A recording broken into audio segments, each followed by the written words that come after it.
Hello and welcome to the Pup Mommy, where it's all about the pups. They come first.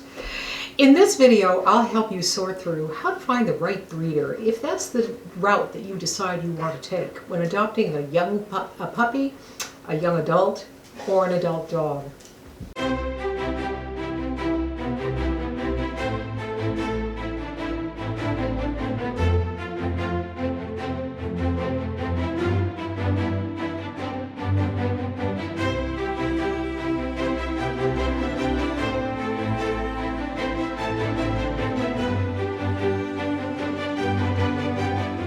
You know, in my over 30 years of owning dogs, I've adopted dogs directly from breeders, as well as have gone the rescue route.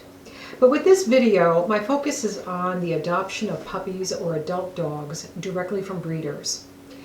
And if you're interested in the differences between breeder and rescue, to help you decide which route is best for you, please check out my other video, Breeder or Rescue. What are the differences? When you turn to a breeder for a puppy, a young adult, or an adult dog, and breeders do have these available, although generally not all at the same time. And you turn to a breeder because you want a purebred dog, and normally what comes with it? The breeder's knowledge, the love and care in producing a top quality, well-tempered, healthy, stable dog that meets breed standards.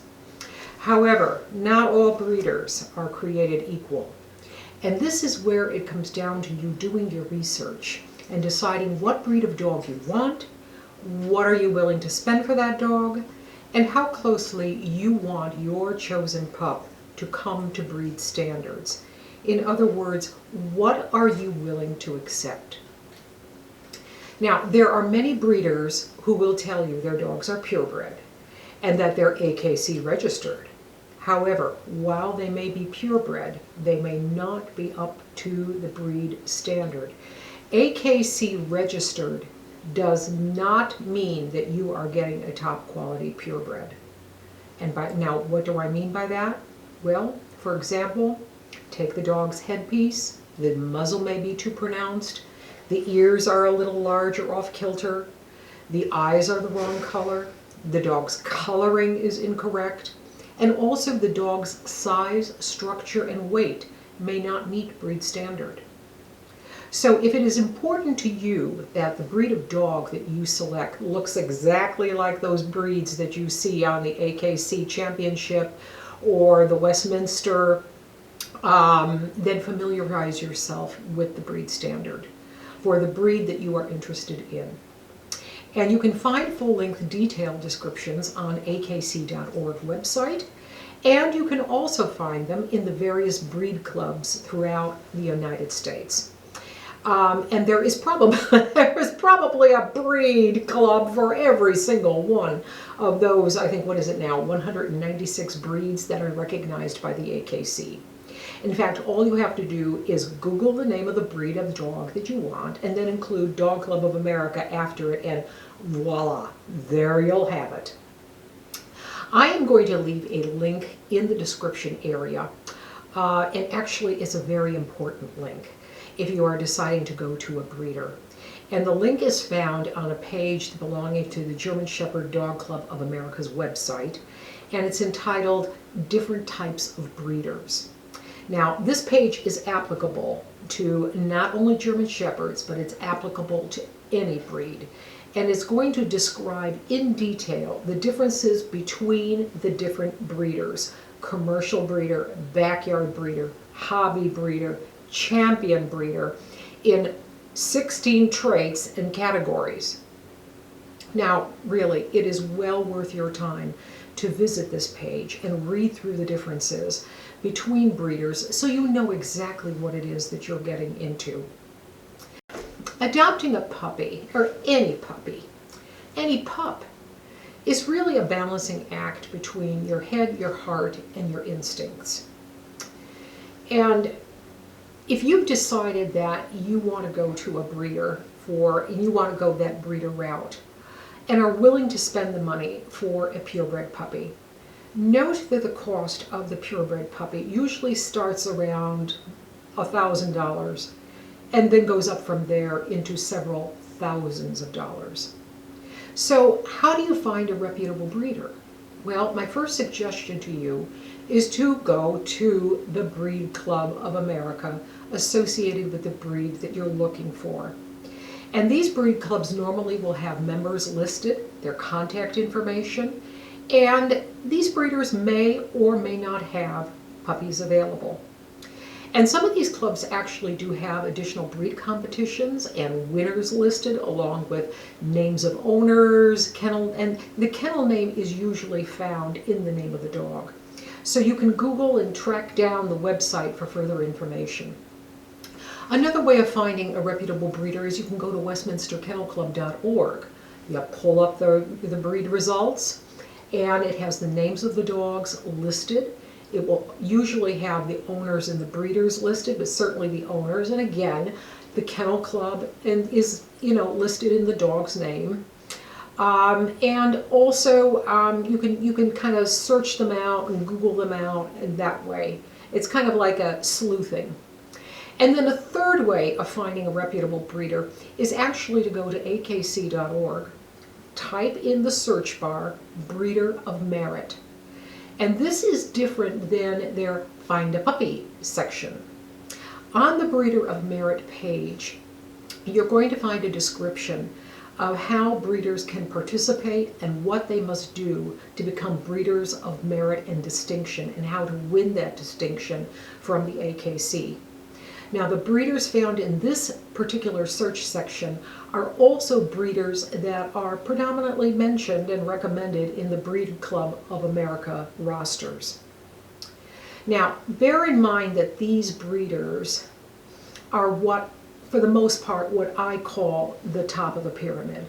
Many of these breeders have dogs in the AKC show. They have dogs that are shown in, again, American Kennel Club events and Westminster. And because of the caliber of their dogs, they most likely are going to have a very limited number of litters. So be aware of that. Maybe some people have 1 to 2 litters a year, sometimes not even that. Now, these breeders also prefer to sell their puppies or their adult dogs to people who have experience with the breed. And there is usually an internal network among breeders of potential owners.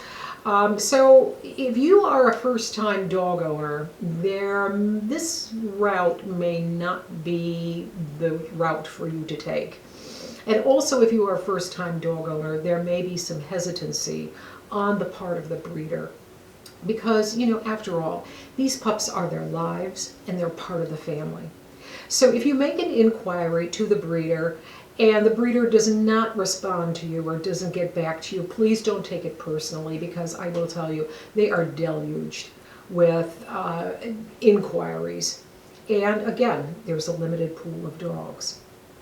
And this leads me to another type of breeder I think that really should earn your attention, and that's the hobby breeder.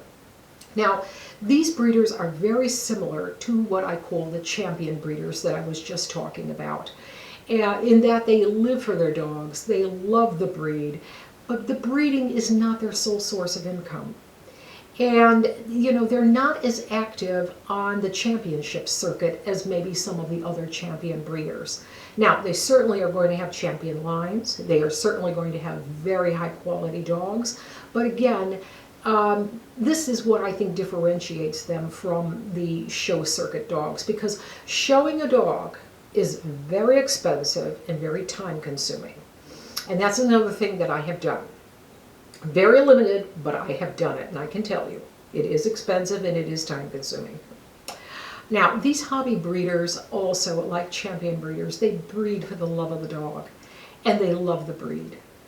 And like champion breeders, many of the hobby breeders have their dogs living with them in their own homes, and they too will not have a large number of litters available, because these pups are family to them, and in many cases, a number of these breeders also will only adopt out pups to people who live within a certain number of miles. Many of these types of hobby breeders and champion breeders will not ship their dogs.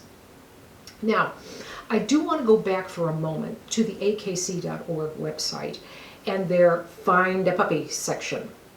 Now, in this section, you will find breeders with AKC registered litters available. But now this here actually is where you need to be a little more careful. Because just because a breeder is listed on their site and may have an advertisement, puppies available, does not mean that the puppies meet breed standard. And I know that for a fact because when I was on that particular site looking for Boston Terriers, I found several breeders who had puppies that I could clearly tell did not meet breed standard. I could see that because of incorrect markings on the dog, incorrect colors of the pups. So again, arm yourself with the knowledge and then decide for yourself what it is that you will settle for and what you will pay. And that leads me to a few other points that I want to clear up about breeders too. And first is bloodline. When I refer to champion bloodlines in this video, and possibly in other videos, that means that these dogs, either themselves, and when I talk about dogs, I mean basically the parent dogs, the grandparent dogs, the great-grandparent dogs, they all have earned, or I should say, have won recognized competitions. And when you look at the dog's pedigree, what you are going to see is the designation CH or GCH, meaning champion, grand champion, in the dog's name. Having a breeder tell you that their pup is AKC registered does not mean that the dog comes from a champion bloodline, nor does it mean that the dog meets breed standards, as I've said before. So if having a champion bloodline is important to you, then know the difference, because bloodlines add significant dollars to the cost of the dog.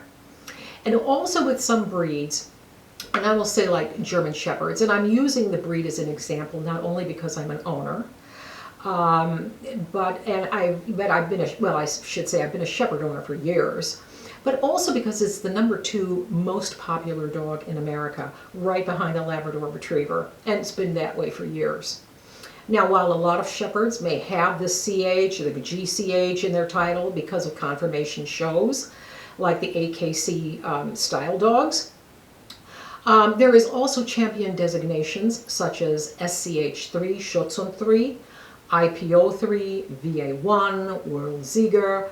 So if you're looking for a German Shepherd, become familiar and acquainted with these designations that are indicated in the German Shepherd's name. And indicate a very high performance dog, a well-bred dog. And I've left a terminology description, in the description so that you can become a little bit more familiar with it if you're interested in that dog. Now, secondly, the price. Generally, when you go to a breeder, the price is the price. The price quoted to you is usually, mostly, 99% non-negotiable. Breeders know their costs in producing a litter. Everything from the breeding fees to veterinary care to food. They know what their competitors are charging. They know what the competitors, as I said, are pricing their pups at, and they know what their clientele is willing to pay. They're not going to go broke if they don't sell you a dog, because they'll simply sell someone else the dog. And third, return policy. Yes, you heard me. Return policy. The type of return policy that I'm referring to here is this. There are breeders who will take the dog back, no matter the age, but they will take them back under certain circumstances. Sometimes breeders will take them back, period, but you have to negotiate that with the breeder up front. First of all, when I'm talking about return policy, I mean, for example, if the person who adopted the dog dies, if the person becomes mentally or physically incapacitated and there's no one else to take care of the dog. The breeder will, you have to get this, you have to talk to them up front, and you have to get it, it'd be a good idea to get it in writing as well.